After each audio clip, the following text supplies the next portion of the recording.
Bonsoir Anne, Bonsoir Nathanaël. content de t'avoir de nouveau ici. C'est vrai qu'on commence à avoir l'habitude de t'entendre parler de l'Autriche. Comment tu vas aujourd'hui? Bah, plus ou moins bien si on considère la situation autrichienne et allemande, mais on se bat, on est là On se pour. bat. Ok. On garde la foi, on garde l'espoir. Voilà. Ok, ok, ok. Super. Alors je pensais commencer par peut-être un petit bilan pour que tout le monde se remette un petit peu les idées en place. Qu'est-ce qui s'est passé? Enfin, de quoi on a parlé il y a 2 mois? Et qu'est-ce qui a changé par rapport à il y a 2 mois? Et si ça te va commencer par ça. Ouais, donc, bien sûr. Donc, alors pour rappel, un peu, en fait, il y a eu des élections autrichiennes le 29 septembre dernier, et qui fait qu'avant, il y avait un parlement où il y avait une majorité des conservateurs, donc le VP avec les Verts, les Grünen, et le chancelier Karl Nehammer.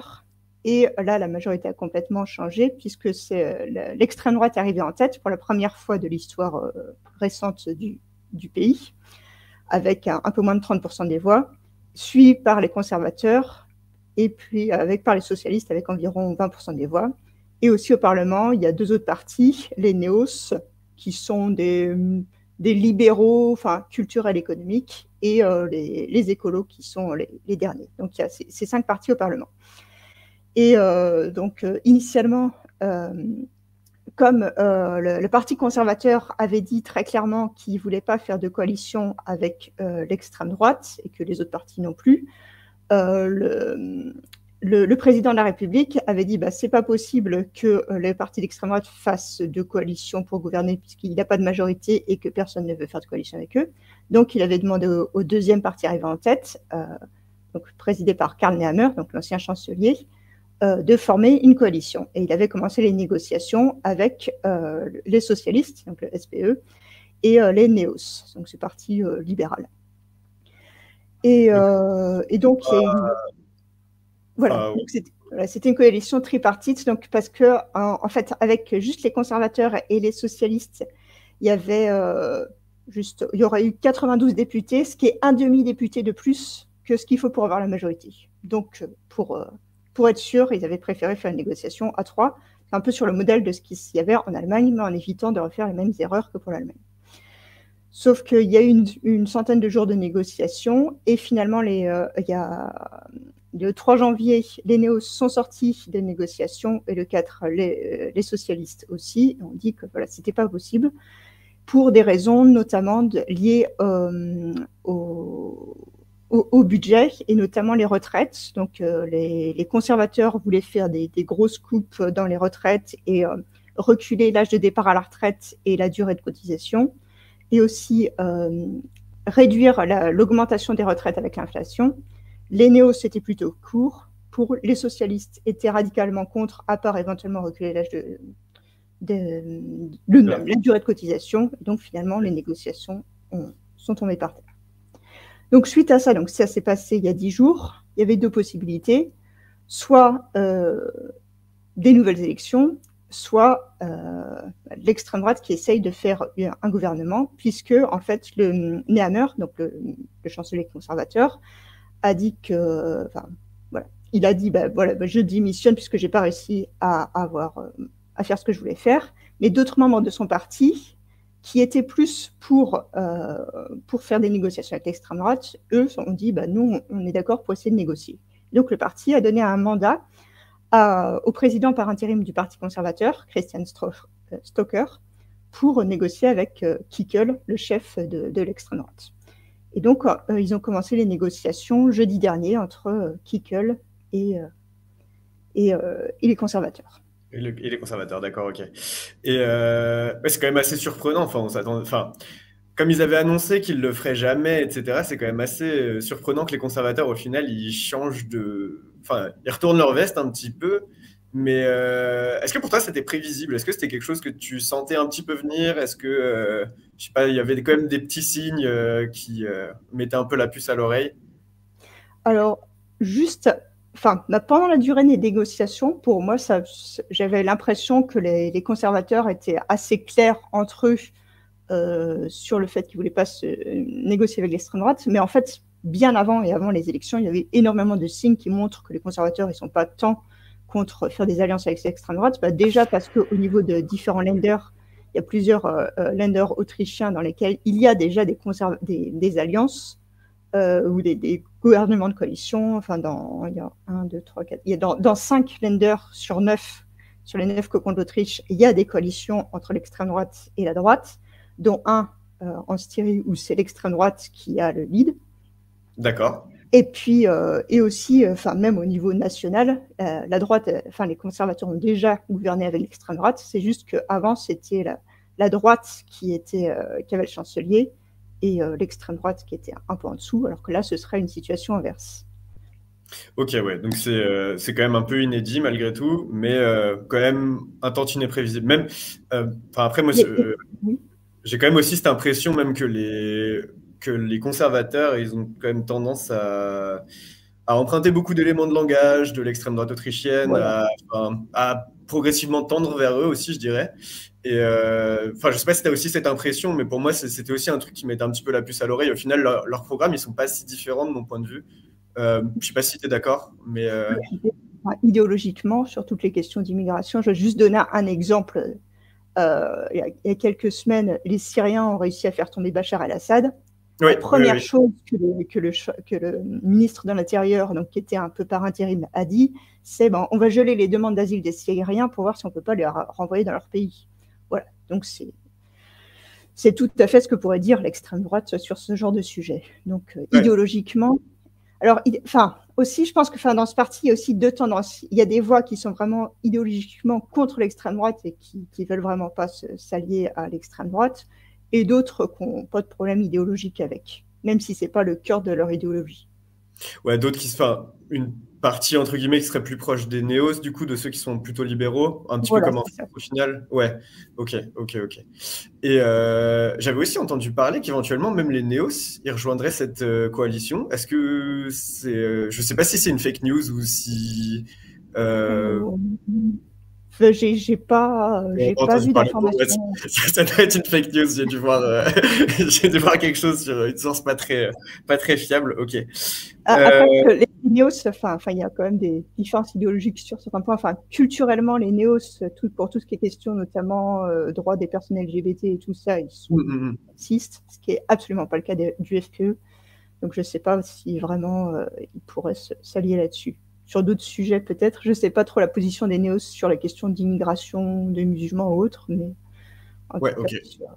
Mais sur les après, ils sont très pro-européens aussi, de ce que j'ai compris. Voilà, c'est ça. Ouais. Oui. Donc, ouais, ok.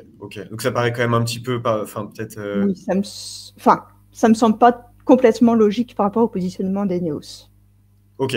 Et de toute façon, une coalition FPE-néos ne suffirait pas à obtenir la majorité. Ouais, je voulais dire une coalition tripartite, mais bon, je pense que j'ai dû voir quelque chose d'erroné. Ma source devait pas être très très fiable. Ok. Est-ce que tu sais déjà sur quel point les conservateurs et du coup l'extrême droite sont d'accord en ce moment en Autriche et sur quel point ils ont encore besoin de discuter? Et est-ce que ça va être Kickel, le chancelier aussi? Est-ce que c'est d'actualité? Est-ce que c'est certain? Enfin, comment c'est perçu en ce moment? Alors, pour l'instant, en fait, jeudi dernier, ils ont commencé les négociations en commençant par le budget, puisque c'était aussi sur ce point-là que les négociations avaient achoppé pour l'autre tentative. C'est un classique, décidez-vous en ce moment. Voilà. Et aussi, notamment, ils ont commencé les négociations sur ce sujet parce qu'il y a un risque que l'Union européenne mette l'Autriche en procédure pour déficit excessif et qu'ils doivent rendre une réponse super rapidement, donc je crois dans 1 ou 2 semaines. Donc, ils ont intérêt à avoir quelque chose à dire à l'Union européenne pour éviter de se retrouver dans cette situation-là. Et donc, il y a déjà des choses sur lesquelles ils se sont mis en accord. Déjà sur le fait que, donc, au niveau économique, qu'il n'y aurait pas de nouvelles taxes, de nouveaux impôts, etc., Et par contre, un plan d'austérité massive, parce qu'ils ont 6,4 milliards d'euros à trouver. Donc, c'est l'austérité massive. Et les sujets sur lesquels ils vont faire de l'austérité, c'est tout ce qui est lié à l'écologie. Donc, il y a des bonus climat qui vont supprimer. Il y a un climat ticket qui permet de voyager partout en Europe. En Autriche, ils vont augmenter le prix, ils vont augmenter les taxes sur tout ce qui est écologique et ce genre de trucs. Donc ça, c'est tout ce qui est anti-environnement. Ok. Et aussi, mais après, il y a des choses sur lesquelles ça risque d'achoper, et notamment c'est la question des retraites, parce que les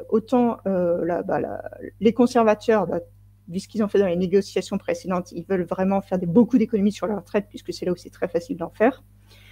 Alors que le FPE est vraiment très très contre, en tout cas la plupart des membres du FPE, ils sont vraiment très virulents en disant vous voulez mettre les retraités dehors dans le froid et la pluie, vous êtes des vampires néolibéraux, cette subtilité-là. Donc c'est vraiment, en tout cas au moins dans leur électorat, c'est quelque chose qui passera pas s'il y a des choses sur la retraite.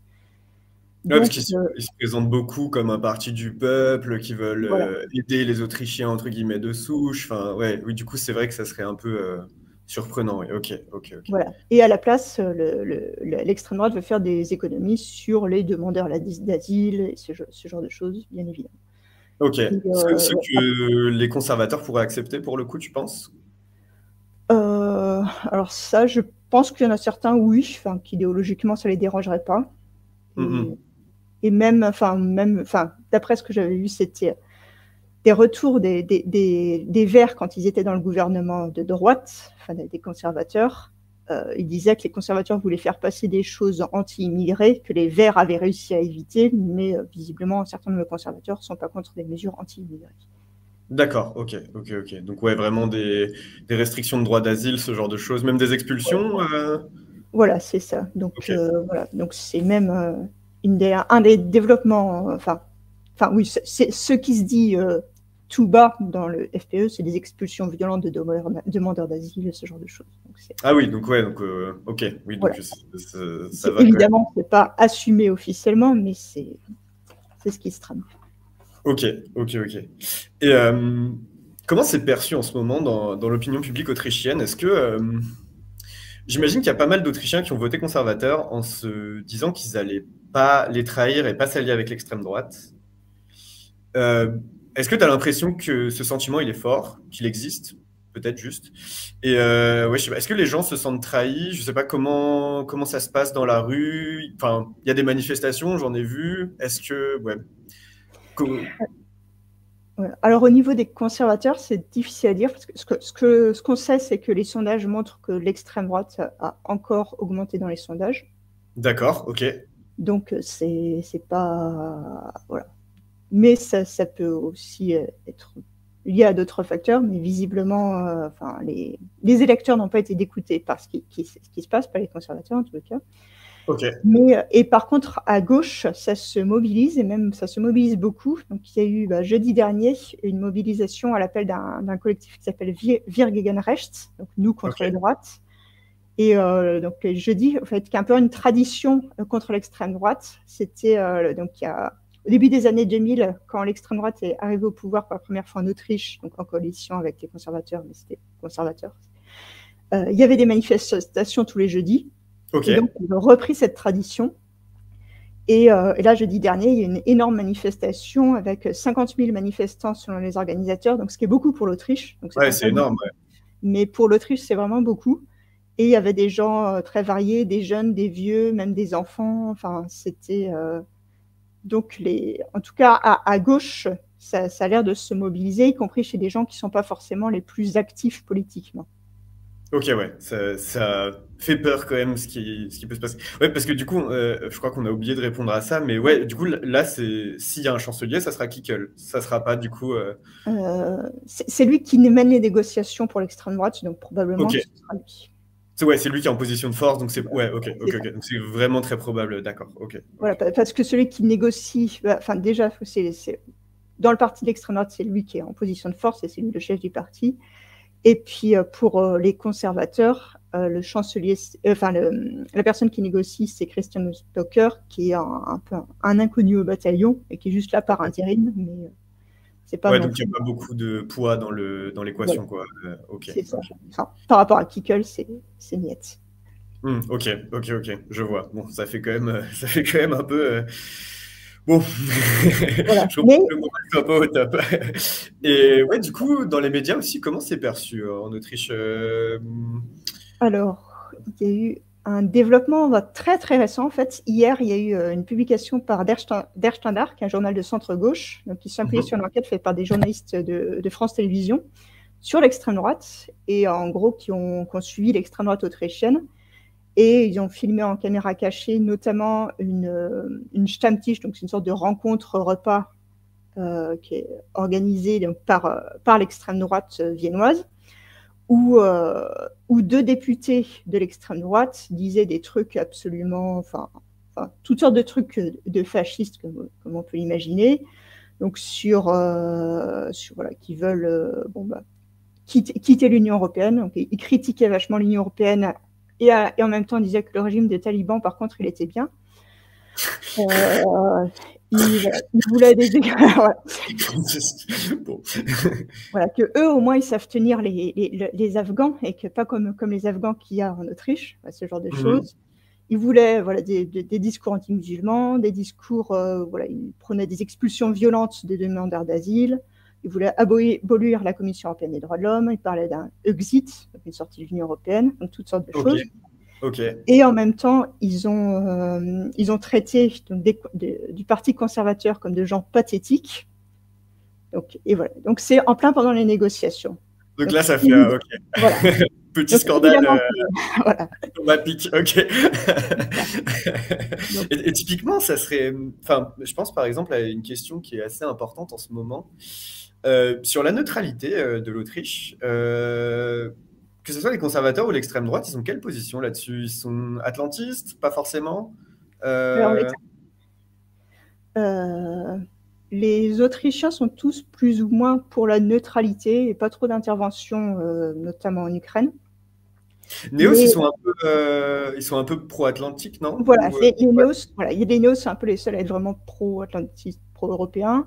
Et voilà, il y a les Gruneux aussi, qui historiquement sont aussi plus pro-européens. Mhm. Mais on a des gens qui sont activement pro-russes, donc notamment l'extrême droite. Ouais, classique. Voilà.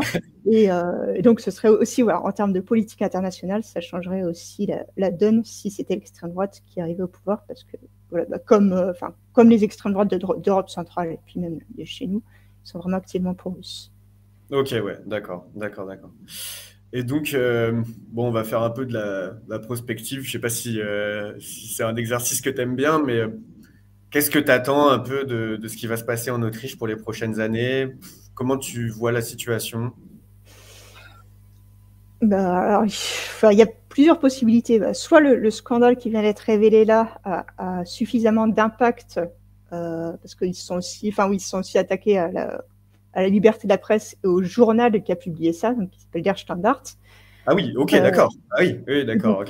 Voilà, après les révélations, en fait, il y a un député d'extrême droite qui a dit, plus ou moins dit qu'ils allaient supprimer les subventions à la presse publique, enfin les subventions publiques à la presse. D'accord, ok. Et du coup, il y a eu un peu beaucoup de médias qui ont fait bloc. Donc même si après, c'est pas forcément tous des médias de gauche, mais beaucoup ont fait bloc face à ça. Et puis, même les conservateurs, le fait que le FPE parlait de sortir de l'Union européenne, ça leur plaît pas trop. Ouais, Donc peut-être que ça va faire un peu capoter les négociations, mais j'y crois pas trop. On croise les doigts. Voilà. Bon, si les négociations capotent, il y aura des nouvelles élections, donc où l'extrême droite risque d'arriver encore plus haute. Donc je ne sais pas ce qui peut se passer. Mais si les négociations continuent, là on se retrouvera avec une coalition qui gueule conservateur. Et là, ça risque d'être vraiment ce qu'on voit classiquement quand l'extrême droite arrive au pouvoir. Donc c'est pas l'extrême droite, enfin, elle n'est pas ouvertement aussi violente que l'AfD en Allemagne, mais ils sont aussi contre la liberté de la presse, les droits démocratiques, les droits de toutes les personnes marginalisées. Leur focus principal, c'est quand même l'immigration, les demandeurs d'asile. C'est ça vraiment qui les embête le plus. Mais on verra un réalignement de l'Autriche vers tout ce qui est d'extrême droite classique et aussi vers la Russie aussi en termes de géopolitique internationale. Ouais, un peu à la Orban, voilà. Ouais, ok. Parce que même au Parlement européen, il me semble qu'ils sont même pas dans le même groupe que l'AfD parce que ils sont un peu, entre guillemets, moins extrêmes, il me semble. C'est ça. Ouais. Bon, ça reste quand même pas génial. Bon, bah, en tout cas, merci beaucoup pour tes éclairages. C'était très bien. Moi, ça m'a pas mal appris de choses, donc c'était très chouette. Et peut-être à une prochaine, si jamais il y a une nouvelle coalition qui doit se faire, on t'invitera ici. Voilà. On espère que ça va changer dans le bon sens et que ça va capoter. Ouais.